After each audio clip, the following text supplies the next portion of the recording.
You are now tuned into I Shaved My Ass for This, a podcast about all things dating and desire from the perspective of those on the margins.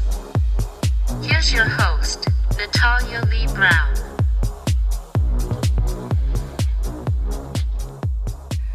Welcome back to I Shaved My Ass for This, the show about all things dating and desire from the perspective of the margins. I'm your host, Natalia Lee Brown, and I'm just so happy to have a second show. Let me tell you, the first show, the series premiered last week, Thursday, November the 2nd, and I'm happy that I made it to number 2. I can't even lie. For everybody who tuned in, shouted it out, gave me a follow on socials, thank you so much. Seriously, I saw each and every one. And it's kind of like when you're young and you have a birthday party, and before the first guest arrives, you're just there wondering, is anybody going to show up? So, thanks for being down at the very start of the journey. It's a learning process, so learn along with me. And yeah, let's get into episode number 2. So this week, we're going to talk about something that initially, when I thought about the topic, I was really triggered by. The guest that we have on today is a friend of mine, a new friend that I've made over here in London. And I remember back in late summer, we were at a local market, just kind of browsing around, and we were talking about dating, of course, and he was telling me a little bit about his history, and he described the women that he dated as crazy. And I immediately got interested because, number one, I was triggered, and number two, here was finally an opportunity for me to talk to a straight man about what the hell crazy means. When somebody is acting crazy, when you're dating somebody and they turn crazy, it's such this blanketed term that I feel as though, and this is my personal feeling and opinion, but I feel as though men weaponize the word crazy because other men and some women will just kind of automatically assume they might harken back to a moment when their partners acted out of pocket, or when they felt as though the actions of the person that they were involved with were unjust. And it's this very broad term to describe something that's kind of specific that happens in relationships. Before I introduce my guest and we get into the topic of conversation, please join me on this story time. So I realized that I was triggered because in my dating history, I've been the crazy girl. I know for a fact that there are 2 people that I've dated in the past who walked away from the relationship and called me crazy. I know this because I've heard it through the grapevine. People have told me what these men have said, and it hurt. More than being selfish, more than being self-centered, or whatever else people can say to describe a former partner in the spirit of hurt and feeling some type of way after the relationship has ended. Being described as crazy, it hit a particular nerve in me because the situations that led to the relationship demise were not one-sided, A, and B, the kind of crescendo of events was building for quite some time.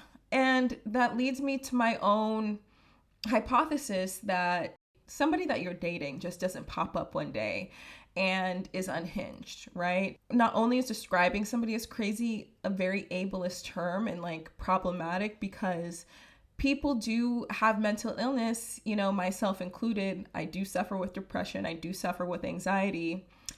Topics for a later episode. But to weaponize those disorders without any context, if that is the case, is unfair. And if the person doesn't have any type of disorder, or they're just acting in a way that you prefer they didn't, or they're not acting according to your standards, or what have you, that doesn't mean that somebody's crazy. Okay? So a few years ago, a long time ago, I had graduated from university.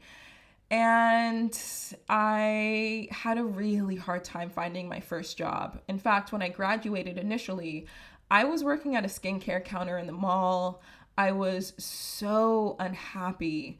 The job market was absolute trash.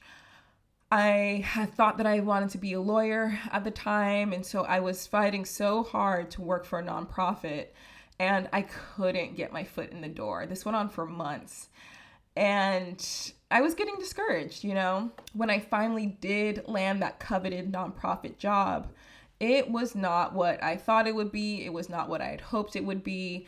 I was like a square peg trying to fit in a round hole. It just wasn't a fit. On the plus side, I came to the conclusion that I did not want to be a lawyer. But on the negative side, I had really struggled through those few years at that job. It was in this context that I met this particular partner, the first person to call me crazy. And at that point in my life, when I had linked up with him, I was really aware of the fact that I didn't like him necessarily, but I liked the attention that I got. I liked feeling wanted. I liked having an activity partner. I liked having something new in my life. I remember not really wanting to invite him to things. I remember not really introducing him to friends outside of my roommate because I knew ultimately that this wasn't the person that I was going to end up with, but selfishly, I kept engaging in this relationship because my life was fucked up. I was in a bad place. So this went on for about 3 months. During the course of 3 months, as you may deduce by now, the experience wasn't great. I wasn't the most attentive, and he was highly insecure. I remember this one time we had gone out for tacos, and I was just honestly asking this guy about his tacos, like somebody who wasn't my type. He wasn't flirting with me, nothing. I was just spending so much time with my partner at that moment that having another casual conversation was exciting to me. And the guy that I was dating got up and left mid-meal after 2 or 3 lines of conversation. And I wish I was joking. I was so embarrassed. Another moment in time, we had gone to the grocery store, the shops, and I ran into an ex of mine. This ex was somebody who I had ended on really good terms with. I ended up working for him for a year or 2 after we broke up, and we were cool. I saw him in other relationships. He saw me in other relationships. There was never any jealousy. But when the guy, we'll call him Marcus for the purpose of the story. The ex that I'm talking about in this story, his name is going to be Marcus. When Marcus saw me talking to my older ex, his whole setup changed. His body language changed. He got quiet. And to me, I'm just seeing an old friend, but he was like, oh, are you guys still talking? And just asking all of these really prodding extra questions. Our 3-month relationship was filled with moments like that, with moments of instability, with moments of confusion, chaos. We weren't a good match because at the end of the day, 2 people who are not in the best places personally are going to be in a messed up place together. So the fateful morning comes. I think the night before we had some kind of argument. I think I'd asked for a break because I've been known to do that. And I woke up to the most scathing, hateful email I have ever received in my entire life. Mind you, this was my last day at my job before I went to go and freelance as a rideshare driver and a restaurant hostess. So I'm getting ready for my very last day. I open up this email and it's just filled with accusations that I'm diseased, that I am doing nothing with my life because I haven't pursued my creative endeavors. It was a lot of projection because Marcus was a creative who hadn't reached the levels of success and notoriety that he had hoped. But in that moment where I'm tired, I have a lot of emotions going because it's my last day at work, I lose it. I get in my car, I drive over to Marcus's house, I knock on the door, and mind you, it's like 8 in the morning because I have to be at work. And he's blocking the doorway. And in my desperate attempts at communication, I push past him. When I push past him, his roommate comes out. There's this commotion. And the roommate, poor guy, he's all flabbergasted. And Marcus decides to call the police. And for context, I'm Black, Marcus is not. Take a wild guess at what Marcus is. So the San Francisco PD show up. Luckily, they can see the absurdity of the situation. Thank God. And they just tell me to go home. I'm left to go to work in shambles. The last impression that I left at that job, they must have thought I was nuts and they were happy to see me go because I was broke down. In the weeks that followed, thanks to the homies out there, I got word that Marcus was going around town telling people that I was crazy, telling people that I was still sleeping with my ex, that my ex had probably given me an STD, which is false, and really creating this narrative about me. And it's one that really impacted my life. I had friends who I was just becoming close with at the time, and their circle had heard about the rumors and had warned them against hanging out with me. I had people who were very distant, and it hurts because when you are described as crazy or when you are characterized in such a way, it is so rare that people take the time to get your side, to even acknowledge your humanity in the situation, that there are two elements in every relationship. Back to my guest today, when I heard, all these years later, when I heard a friend of mine describe their dating history as dating quote unquote crazy women, I had to get to the bottom of it. We had a really delightful and really open conversation. So please enjoy this discussion with my friend, actor and musician, Jammy Kasongo.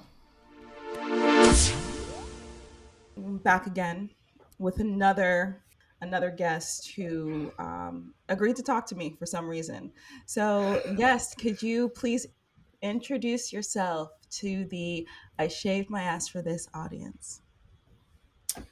Hello, audience. My name is Jammy Kasongo. And Jammy, what is it that you do and how do you identify?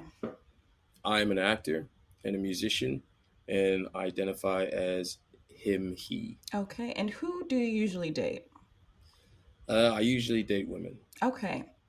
So just to get this kicked off, just kind of this is like what I like to call my icebreaker round. Could you give us a story that kind of had you thinking, maybe literally or figuratively, I shaved my ass for this in terms of dating? Anything that kind of let you down, that was funny, that was weird, that like maybe low-key was scary? I don't know. Yeah, I think I do. It was, this was more than a few years ago. I just graduated from uni. I was just getting into the game, doing the audition thing and all that.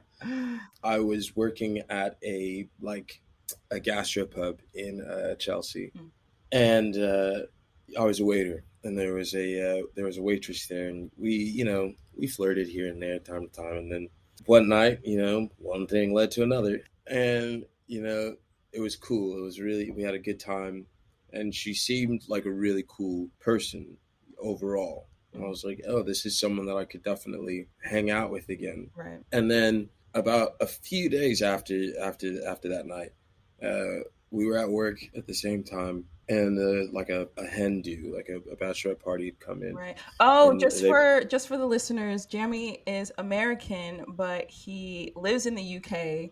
So if you hear kind of like a bootleg accent, that's why. Wow. You just straight came from me. I mean, you weren't even summoned. That's great. Thank you so much. Yeah, I would have wore a vest had I known. My goodness. Please continue, please. Yeah. So this bachelorette party comes in, and they're my table. I'm doing my job. I'm waiting this table. Whoop, whoop.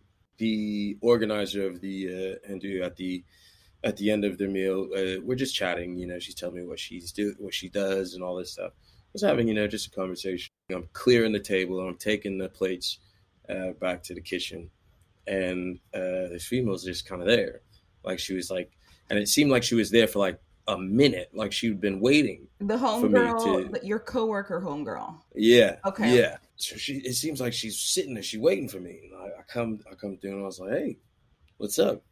And she's like, "So what was that?" I was like, "I'm sorry, what was what?" She was like, "So who's that? Who's that chick at the table?" I was like, "You mean the Hindu?" It's like, "Yeah, who's that you were talking to?" "You mean the person that organized the thing?" And she was like, "Oh, she was the organizer." I was like, "Yeah." She goes, "Oh," and then she goes, "Oh, that's crazy. I thought she said the." And she tried to like laugh it off. I let it slide. I was just like, maybe miscommunication, maybe something else. That night, I get home. I'm chilling. Send her, "Hey, let's hang out tomorrow. Some good night." Da, da, da. And she's like, she says something back. "Yeah, good night." She is, and just so you know, if some chicks try to talk to my man like that chick was talking to you tonight, I don't know what I do. Wink face. When I tell you, girl, what? oh. Okay, so just to clarify at this point, you guys had one thing led to another once, right? Just once. Yeah, just once. Was there any sort of like conversation in terms of like, this is what we're doing now, or that was fun, like let's keep it cool, or was there any kind of conversation about the hookup before? After, there was that, "Oh, that was really fun." Yeah, that was kind of it. There was no, I wouldn't say there wasn't like a, "So shall we talk about what just happened?" And Right. no, it seemed very, the atmosphere seemed very casual. It was like, "Yo, that was fun. That was cool. Okay. What are you up to today?" Right. "Yo, I'm doing this. What are you up to today?" There was no agreement it would even happen again. It was just kind of like, Gotcha. "Yeah, cool. See you at work," type thing. So I'm like, "Oh, cool. That was cool. Great." Yeah. That was, I'm, walking on sunshine type. I was just like, "Oh, I can get on with my day, my life, whatever." Yeah. And, all of a sudden I'm in a relationship of some kind that I had no idea of. Like, she watching me like we've been married for like 5 years, like we got 2 kids or something. Like, it just seemed to have gone from 0 to 100 extremely quickly. And so the next day, I hit her up and I was like, "Yo, let's grab a coffee." Let's grab it. And she's like, "Oh no, I can't today. I'm really busy." I was like, That's cool. You know what? I just want you to know, like, I don't think we're in a relationship. I hope that I didn't give that impression to you. But like, I just want to make clear, like, that's not the thing. I'm not really looking for that right now. Right. If you want to keep hanging out, that's cool. But if not, I understand. Right. To which I didn't get a response. It was just kind of like, it was it. And then work was like, and I was just like, what do I do? Like, do I need what did you do? Because you kind of shot where you ate in terms of you have to see her. There has to be this, like, what do you do in that situation? I had to go to work, didn't I? So Yeah. I was like, well, I don't know what's going to happen. So I'll just have to deal with whatever happens if something happens. Like, after that message was sent, the next like 2 shifts I had, she wasn't on. So some time had gone by. Right. And then by that 3rd shift, it was hey. I was shook. I was just shook.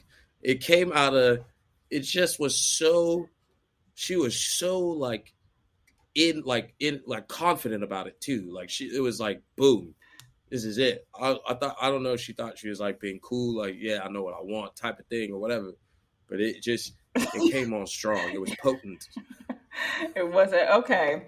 So the reason why I think that story is great, because background, the stories that I've heard of your dating life have this theme where there is a kind of shift towards intensity, and kind of seemingly maybe unbeknownst to you, but the way that you have kind of characterized it is how so many straight guys characterize intensity, or when something happens, as X, Y, and Z was crazy, right? So I want to talk Mm. about crazy and like what that means, and why you think you attract people who present themselves in a way that you can describe as crazy.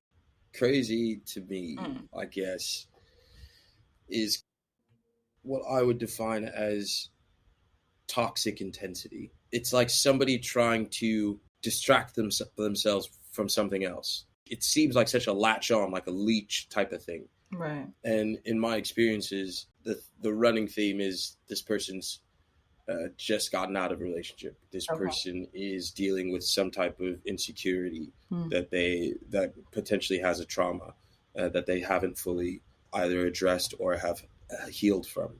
Honestly, the same way an alcoholic would go to alcohol or something. This need, like this thing that it looks to me as if you're using to numb yourself. Got it.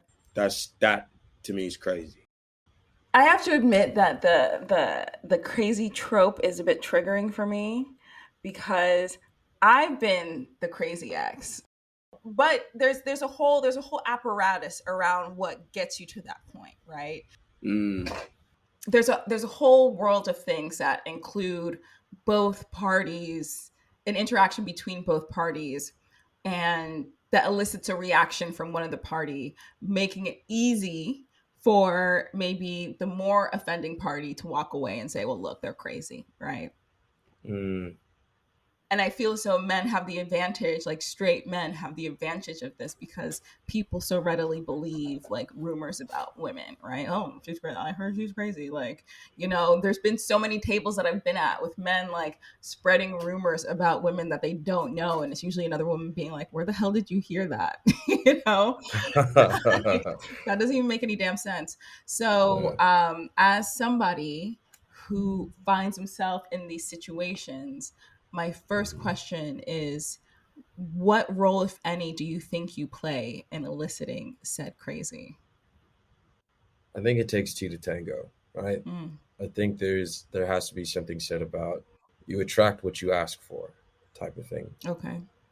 So I think I'm putting something out there, and there's something that I find attractive about uh, these said crazy women.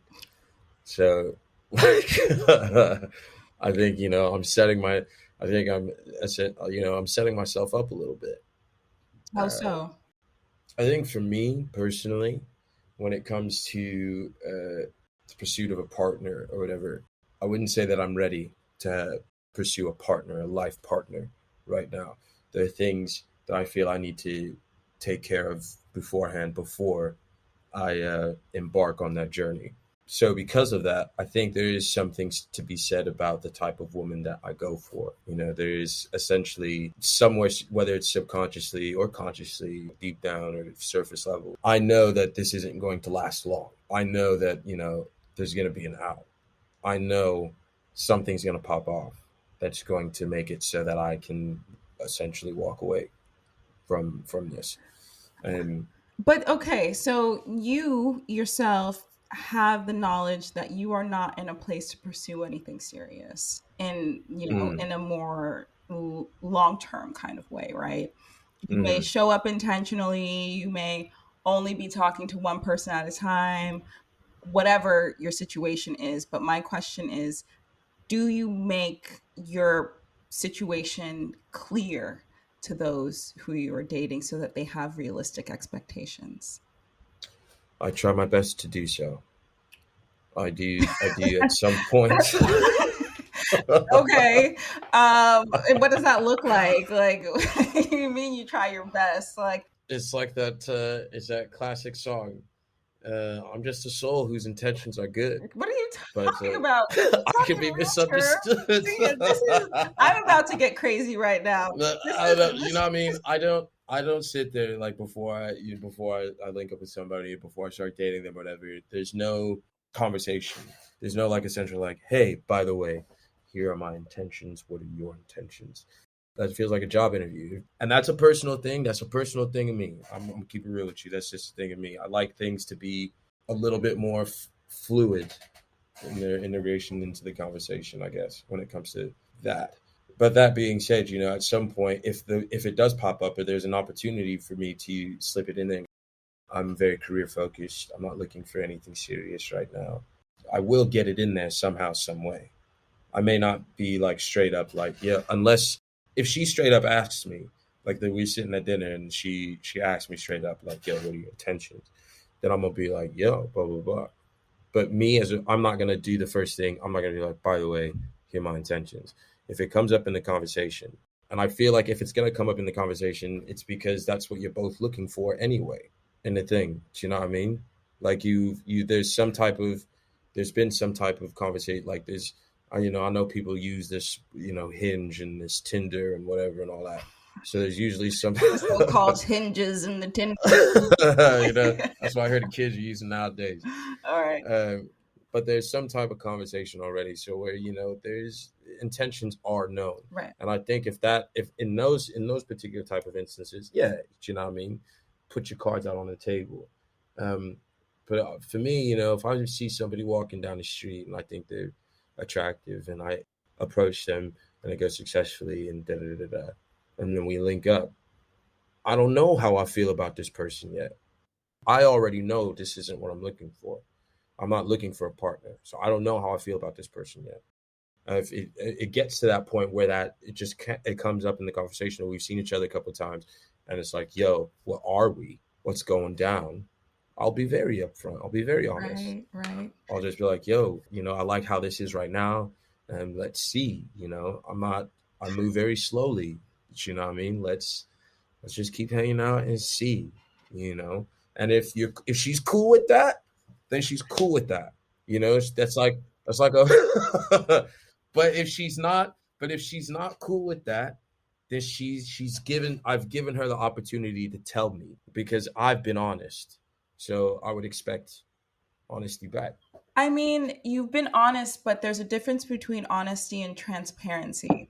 And I respect what you're saying and how it works for you, right? I do know that there's an aversion to like in dating to be like upfront because it does seem kind of clinical. It does seem very what have you, but there are people who do date intentionally, and I think that that is more so on the rise. And especially like as you get older, like everybody's busy, and so I think that creating an environment that's open ended also could lead somebody into thinking that they're in the running for something more serious. Things always start off being casual and feeling each other out. But if the intention isn't spoken about in a clear and concise way, then by the time it kind of comes out about in this roundabout way where you're saying, I like where things are going and kind of let's see, there's already an emotional investment. There's presumably physical contact, there's regular conversation and interaction. There's already going to be some part of somebody's mind that you're dealing with that thinks like, yeah, maybe this could be something a bit more serious, and already kind of framing the situation in that way. Instead, if it doesn't have to be date number one where you're like, listen, sweetheart, my lover is my career, and just so you know where you stand. No, it doesn't have to be like that, but I think that they're in an effort. I mean, if you like it, I love it. If you like the rush of endorphins of dealing with somebody who's been pushed to the brink or has a different picture in mind than what you have in mind, then good on you. But there is a way to kind of set intentions clearer and earlier, right? Yeah, you are absolutely right. I can't disagree with you on that. My only caveat to that is that I still believe it does take two to tango.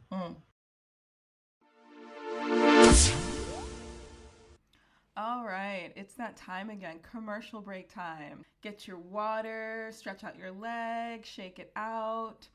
We are on episode number 2, and I am still without any sponsors, so I'm going to use this time to highlight some resources based on the topic that we have today. It's not about dealing with an unhinged partner or whatever.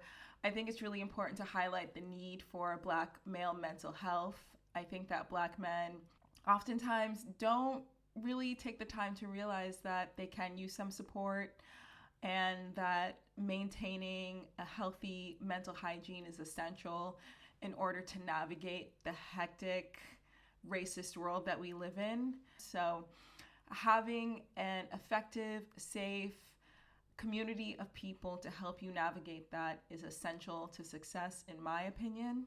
I found a couple of resources for my American friends and for my UK friends. For those in America, if you are a Black man or if you know of any Black men who could use a little bit of support, there is therapyforblackmen.org. And like their title says, they're focused on providing culturally competent therapy for Black men and men of the African diaspora. There's also blackmenheal.org, and they are primarily on the East Coast, but they do have a lot of great resources and links and bits of information to get you started on your journey towards mental health, towards a positive mental state of being. And for my UK friends, it was a bit harder to find something, to be honest, but I did find an organization called blackmenshealth.org.uk, and they seem to have a really good collection of therapists in London and throughout Britain, and it does seem like a good place to start your investigation if you are looking for a therapist or are just looking for ways to maintain your mental health. So there's no shame in seeking help. There's no shame in needing support. This world is wild and we need all the support we can get. So check it out. Links in the show notes.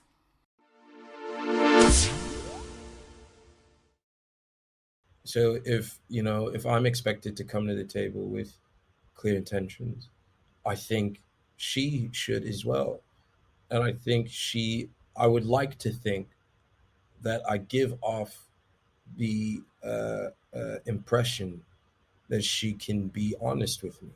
It's of course it's easier said than done, especially when you're presented with something that you ultimately don't want to hear, really. You know what I mean? And I think where we can fall into situations that become difficult is when there are things left unsaid.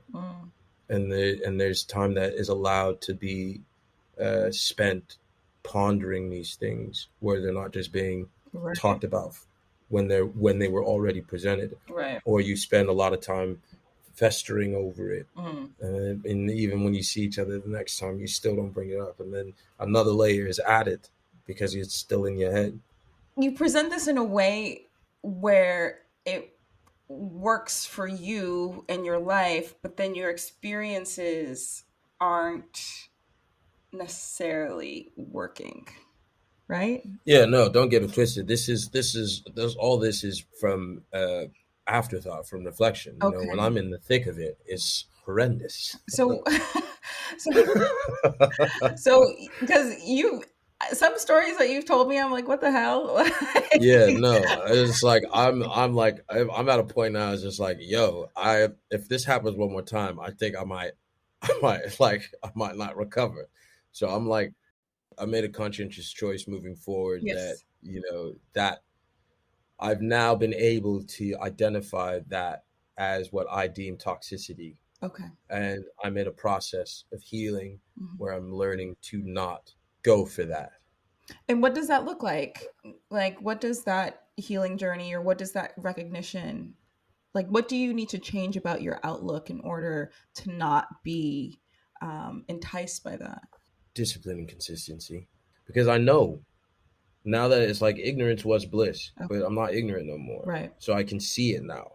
And once I see it, I have to practice as much as I can restraint Like I have to. Right. Like there's no, it's it's just kind of like, yeah, that'd be great, but I've been down this road before, Hmm. and I'm not saying I'm perfect at it. You know, that's not. I'm not. Yeah, yeah. Absolutely not. But I'd like to think I'm getting better, Okay. and that just requires it's baby stepping it. Because yeah, it wasn't good. It wasn't good for me at all. Right. Mentally, physically, emotionally, it wasn't good for me at all. Right. Right. Okay. So, you're an adult. You're Mm. you're knee deep into your adulthood. What is it about where you're at right now, physically or mentally, that you said you're not ready for a serious relationship, not necessarily that you don't want one, but you're not ready now. What about your current state deems you not ready? I think, given the experiences that I've had in the past, and you know, I'll say it again. I think it's my favorite saying. It takes two to tango. Mm, There is something. I'm obviously doing something toxic as well to have this rinse, wash, and repeat. mm, Do you know what I mean? And harping back to what I said even earlier, what I deem crazy is that like intense toxicity. That I can't deny that that is in me. mm-hmm. There's something in me that that has. Um, and so I need to deal with it. I need to heal from it. I need to be able to understand it and be able to, if it's not going to go away, uh, practice discipline on it, control over it. Mm. And so that's what I mean when I'm not ready. I'm still healing. I'm in a process of healing. I'm in a process of self discovery from that. I'd like to think I've seen a few relationships that I would deem very healthy and very like things that I would inspire or would like to be like. And I also see what those require Mm. and what that takes. Um, and I'm not there yet. Mm. I'm Very not there yet. self-aware. That's very self-aware. Yeah. And I'm just, and, I got to keep it 100. If I'm, I got to keep it 100 with myself. Right. And, so I got to, I'm on a journey Yeah. and I got to figure me out. Mm. I can't take care of somebody else if I can't take care of myself. Totally. Like how will you know when you've healed enough? How will you know when you're ready? I'll just know. Some like I don't know how to explain it other than that. Mm. It'll be, they always say, in those relationships, like it's never meant to be hard. Mm. It's just supposed to like flow through. Like I said, harping back to the stuff that I'm dealing with and stuff. There's trust issues as well with that. Right. You know what I mean? I'm just, I've had my heart broken Mm-hmm. more than once. And so there's a reluctancy to like just give that out Mm. from the jump. Mm-hmm. And then in relationships is just a general saying, that overflows to my friendships Yeah. and my relationship with my family. So it's like I also need to learn how to mend those too. Yeah. There's a lot to be gained from healing with people around you and the support and I think I can still do that with family, with friends, because I have neglected those relationships in the past as well. So even before I start trying to find a partner, I Mm-hmm. need to make sure that I sort these relationships out first. Again, this is personally for me. These are my box tickers. And when I feel that I'm in a place where I feel comfortable being vulnerable just with people in general, then perhaps there will be, when I get into those situations again, it'll go differently because I will have already learned how to be vulnerable in probably, I would say, that's the safest way possible with people who already love and support me. On this journey that you're going through, um, are you in therapy? No. Why not?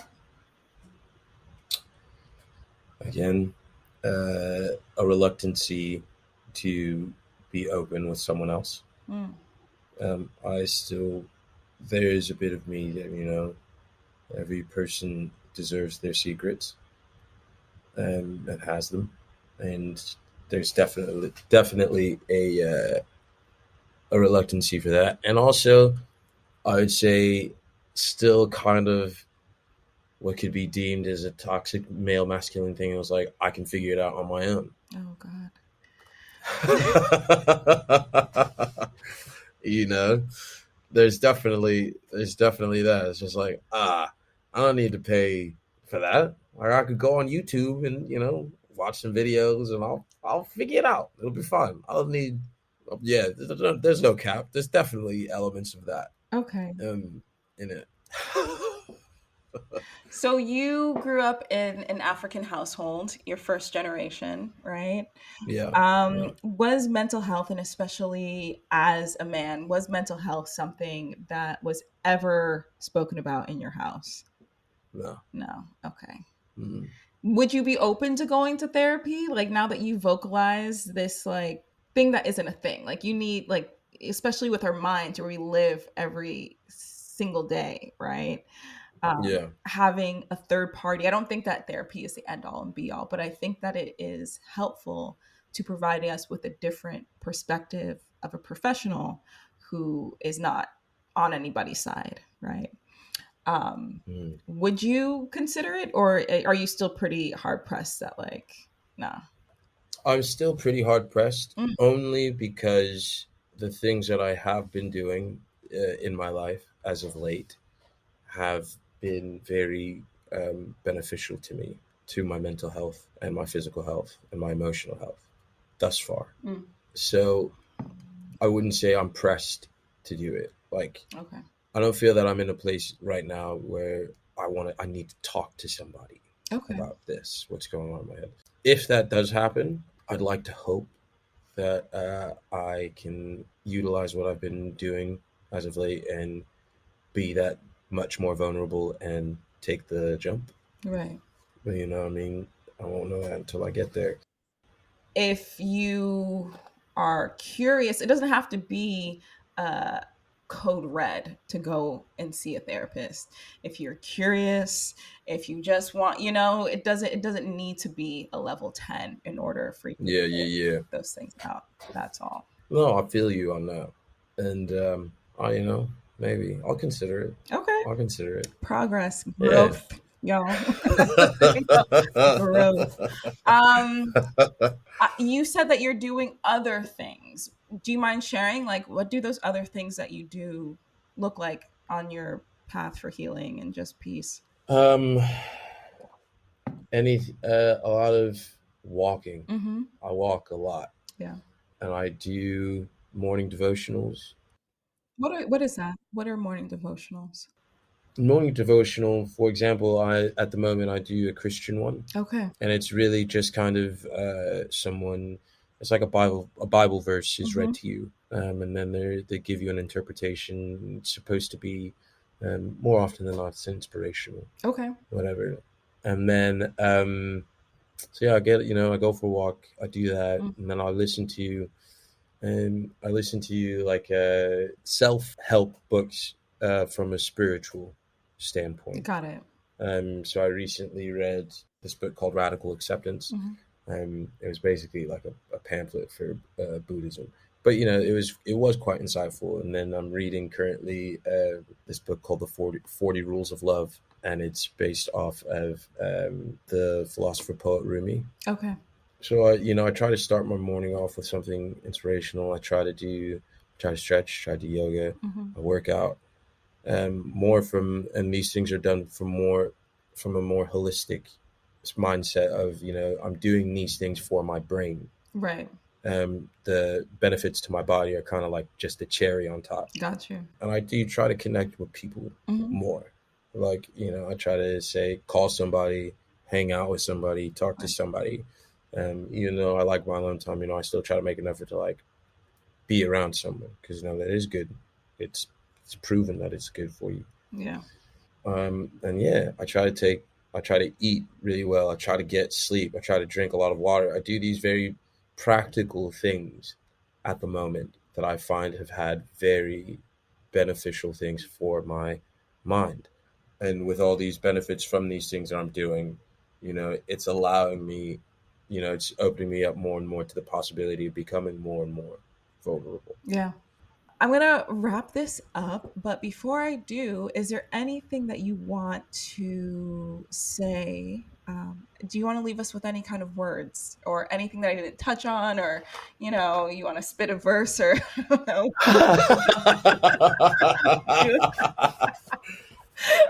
um,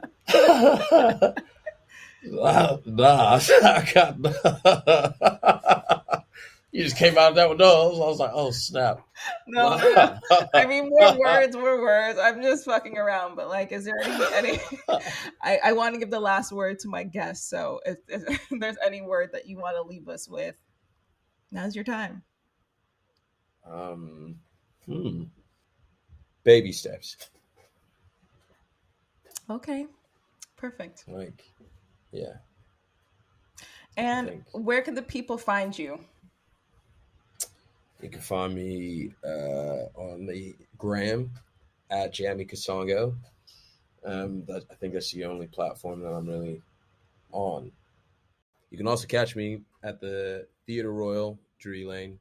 I'm going to be playing Kristoff in the Frozen musical. Woo! And that is in London, so for the London babes. It's gonna be on the big stage. So yeah. Thank you so much. Thank you for talking to me about this. It was really insightful, and I want to thank you for being vulnerable and honest. Thank you. All right. Ain't no thing.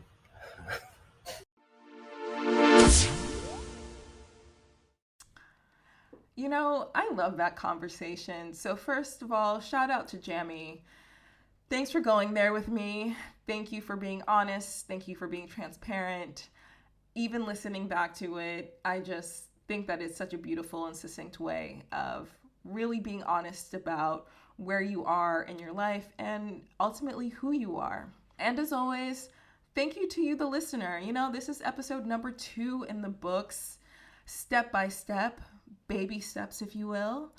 And I'm just so happy and honored to each and every one of you who listens. This podcast is a labor of love.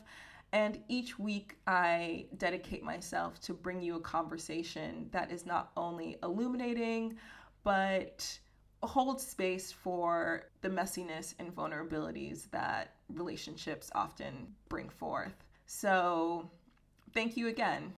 And to give you my own little take on a famous Maya Angelou quote, if somebody shows you who they are or tells you where they're at in life, believe them.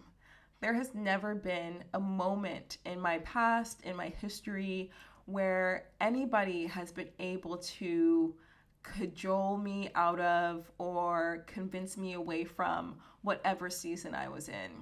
In life, there are so many different seasons. There's a season for solitude, for education, for friendships, for romance. And a lot of times these seasons overlap. But where somebody else is at on their journey is not a reflection of you, and it's not a reflection of your worthiness. If somebody has the decency to be honest with you and to be honest about what they can give in your dynamic, you have to respect it. And if it's not in line with where you're at and what you're ready to receive and ready to give, it's okay to go elsewhere. It's okay to have boundaries and walk away. Don't make the same mistakes I made. The great thing about making mistakes like that with overreacting or allowing somebody to get you out of your character is that you learn. It's a hard lesson, but you do learn. And I'm happy to say that after those 2 men in the distant past called me crazy, I've never walked away from a relationship feeling wounded, feeling used, feeling deceived. Those experiences allowed me to have better discernment and to be clear about my own season and what I was looking for in a partner. Did it always lead to relationship success? No, but that's not necessarily a failure. What it did lead to was a more grounded and centered sense of self and the ability to meet somebody where they're at. So I hope the same for you. I am here every Thursday. So tune in next week for an all new episode of I Shaved My Ass for This. Also, follow me on socials. It's I Shaved My Ass for This across platforms. And subscribe to this podcast. Subscriptions help. They let me know that you're listening and that you're grooving with it. If you're not ready to subscribe, that's cool too. There'll be another episode either way. So until then, be safe, be kind, and be you.